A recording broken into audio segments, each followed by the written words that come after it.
Now, whilst you enjoy a nice view of my crotch, I will say both the cameras are in 4K 30 frames a second. The only difference at the minute is the DJI has no filter on it, no ND filter, and the GoPro has an ND filter 32 on it.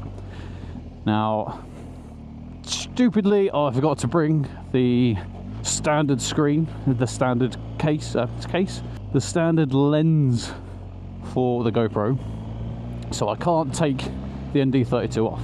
So first of all, does it make much difference having an ND filter versus no ND filter? Unfortunately, you can't see the difficult terrain that I'm going across. So yeah, so this is where at the minute the GoPro normally sits for me. It's my secondary camera. Yay! That 9 times out of 10 it sits on handlebar at this kind of looking back at me angle. So that's why I put the Action 4 there first. So between the two, GoPro or the DJI, in a POV style shot like this, which one do you prefer? And the one thing I do like I said, with the DJI, sorry, not the GoPro. Oh. There we go. There's. Come on, little thing. There we go. I can take you off.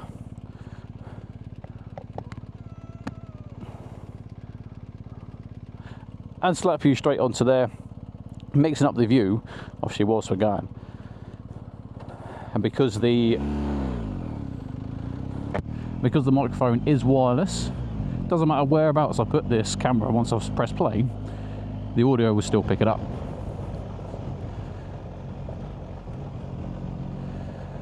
Now, instead of me keep swapping around my helmet cam, what I'm going to do is, I've been Salisbury last year, is I'm going to use the footage from that video, because that was, again, the GoPro Hero 10 4K 30, because that's how I film all my videos, and we'll use that footage as the comparison.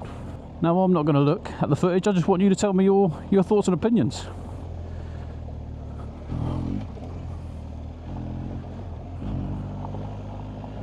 Oh, ay caramba.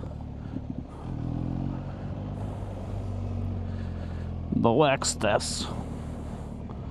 Byway. It's byway, or the highway. How many of you out there had changed from GoPro over to DJI? More importantly, are you happy with your change? Or are you going to go to the 13? Don't forget, when you're in this type of area, always try and stick to the byways.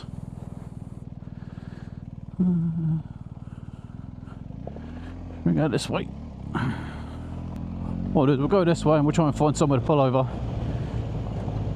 and then we'll have a look at the footage from a walk around kind of standstill perspective.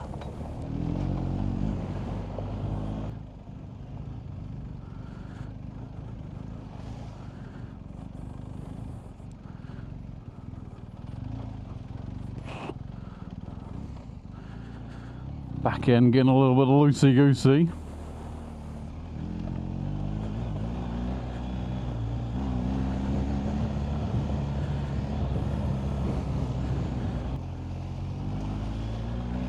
Whee! A jambalaya.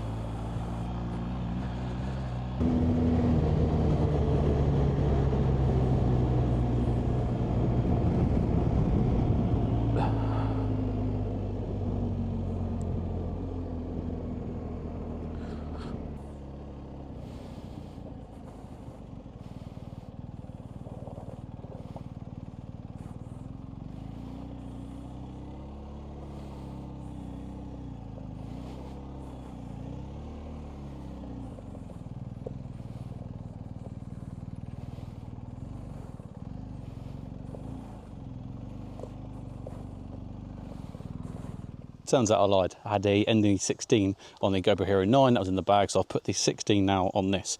And I had originally pulled over in the woods there just to get out of the sun. But with the ND16, it just wasn't letting enough light in, so it started messing around with the settings and it was very jittery. So I've come out into the sun. So here we are. Now imagine I've pulled over, I want to do a walk around of the bike. Remember, GoPro Hero 10, 4K 30 with the ND16 on. What do we think? Walking around. What about the side that's against the sun? I can't keep turning the bike around when I'm trying to walk around it. And then for the rest of the time, I'll be talking about the bike like this. So again, be interesting to see which one is better in this. This is very harsh light. I think it's about 2:30. It's a very sunny day, almost clear blue sky, which it's hard to see. What it says, lovely whispery clouds. I don't know if you can see them over there. But yeah, this is the GoPro. Okay, so now over to the DJI. Exactly the same 4K 30. I've got rock steady on, but remember, no ND filter, so it's a little bit harsher. It is a warm day today. Anyway, less of me, more of the bike.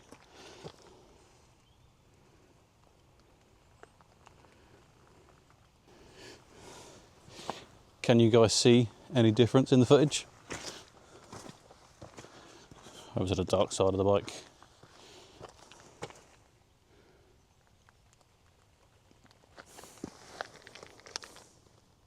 For me, it kind of doesn't really matter how good the footage is if the camera, the batteries, the customer service, all of it from whatever camera that may be, just isn't up to par with the others.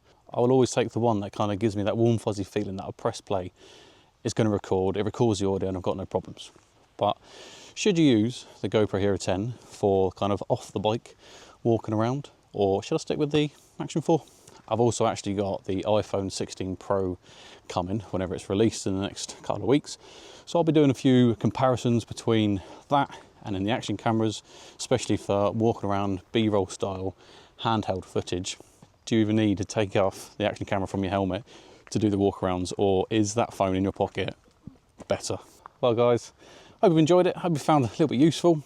This has just been a really kind of quick comparison between the two.